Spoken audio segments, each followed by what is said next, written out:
What's going on, friends? Logan Myerz here for Cinephellas.com doing more 31 Days of Horror. Tonight I'm talking about one of my most anticipated films of the year by our good friends over at A24. I'm talking about Robert Eggers' sophomore follow-up, The Lighthouse.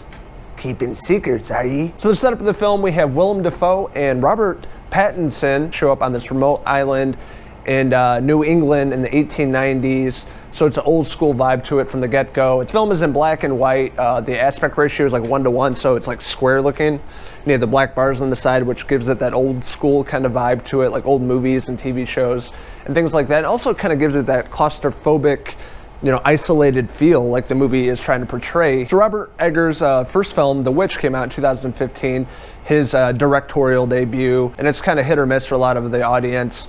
It was one of the first movies I ever reviewed right here on our YouTube channel, maybe the first, I don't remember, but I'll see if I can find that and put up that embarrassing video from 4 years ago. This time around, it's coming back with a sophomore follow-up with two fantastic actors. We have Robert Pattinson playing Winslow, and we have Willem Dafoe playing Thomas, kind of bosses Robert Pattinson's character around, and it's telling him all this folklore and tall tales throughout the film, trying to make Winslow feel a little scared and uneasy about being there. And as the movie kind of progresses, they find out more about each other. From the get-go of the film, there's not really a lot of dialogue, but from the end of the first to the second, you see them kind of like open up a little more thanks to booze. So there's a lot of booze in this movie. So like at night, they end up getting really fucking drunk and like dancing around and like talking and kind of becoming friends. In the day, they're like complete opposites again. Willem Dafoe's like sleeping. He's always like walking around and like farting.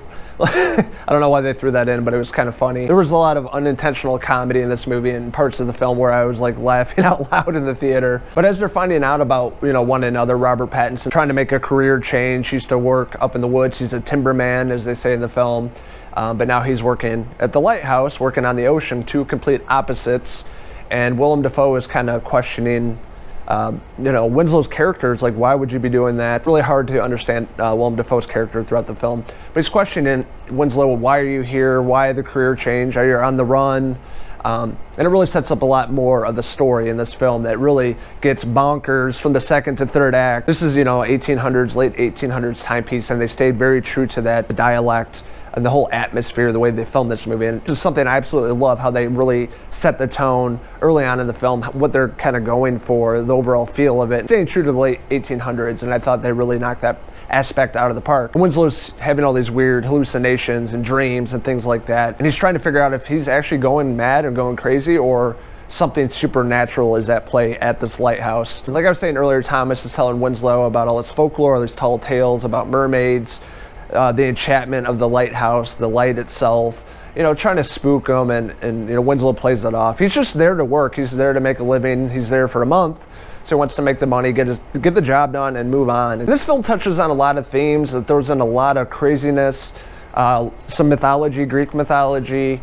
The overall story and script was really captivating. It was really interesting and original, I thought. And I thought Robert Eggers and his brother that wrote the script did an excellent job staying very true to that era. And this film, one of the funniest parts, I guess, and the creepiest parts at the same time, is a seagull. And they're a key aspect of the overall story of this film and what happens to these characters later on.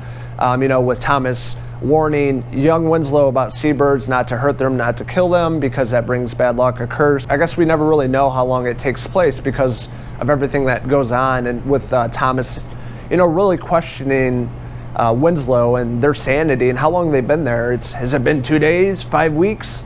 Help me to recollect. I love that sequence in the film. And that was a really fantastic aspect of this film as well, is just them seeing how far they've gone down since the beginning of the film, them just wanting to do a job but not really understanding how long they've been there, and if there's going to be a ship there to pick them up, or are they going to be stuck there?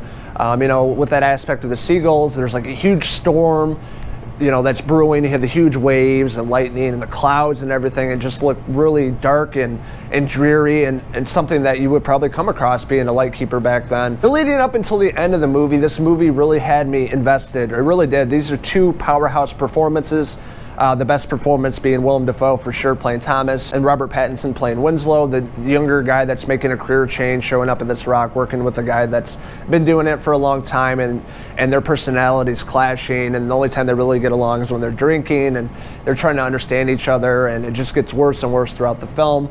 And then throwing in the aspect of the lighthouse itself, it's kind of locked up.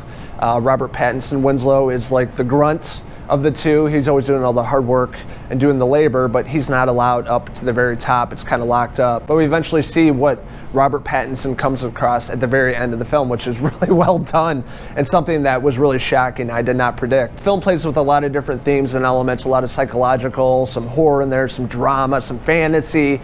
You have mythology thrown into this.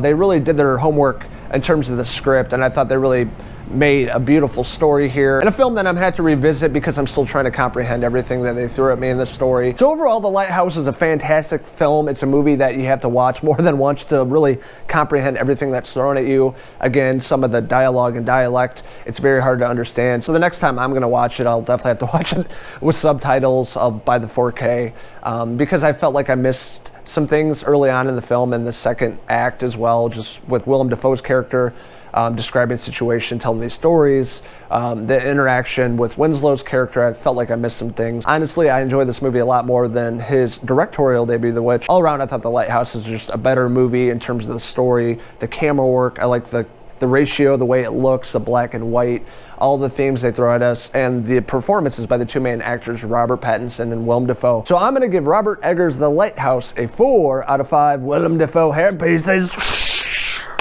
Keeping secrets, are you? So overall, what did you like about The Lighthouse? What didn't you like about it? What did you guys think of the ending? What does it all mean? Let us know in the comments below, and don't forget to hit subscribe. This is Logan Myerz signing out with Willem Dafoe and Robert Pattinson. Until the next video review for 31 Days of Horror. Cheers!